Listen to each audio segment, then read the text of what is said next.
आता म्हणजे मी एक 15-20 वर्षापूर्वी जर बघितलं, माझ्या आजोबांना इसोफेजियल कॅन्सर होता. त्याच्यामुळे मी ते बऱ्यापैकी बघितलेलं की तेव्हा त्यांची सर्जरीची स्टेज नव्हती आणि तेव्हा एवढं ॲडव्हान्समेंट पण नव्हतं.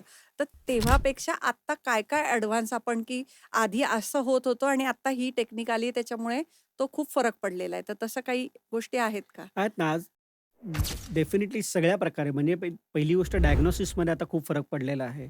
आता आज आपल्याकडे एम-आर-आय, सीटी स्कॅन, पेट स्कॅन सगळे स्कॅन आहेत हो, किंवा ई-यू-एस स्कॅन आहेत, इसोफेगस करता म्हणायचं झालं तर, की हो. जे आपल्याला ॲक्युरेटली कॅन्सर आहे की नाही आणि असेल तर त्याची स्टेज काय हे आपल्याला कळतं. हां. त्याचबरोबर ट्रीटमेंट प्रोटोकॉल झाला. आजपासून 10 वर्ष, 15 वर्षापूर्वी फक्त ओपन सर्जरी आपण करायचो. खरं म्हणजे इसोफेगस करता ज्या सर्जरी आपण करू शकतो.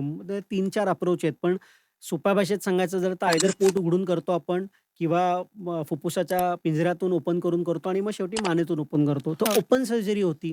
हं. मग रिव्हॉल्युशन नंतर लॅप्रोस्कोपिक सर्जरी आली, थोरॅकोस्कोपी सर्जरी आली. आज आम्ही अन्ननलिकेच्या पूर्ण सर्जरी ह्या दुर्बिणीतून करतो.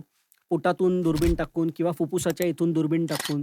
सो की होल सर्जरी ज्याला म्हणतो. 1-1 सेंटीमीटरचे फक्त छिद्र करून आपण करतो.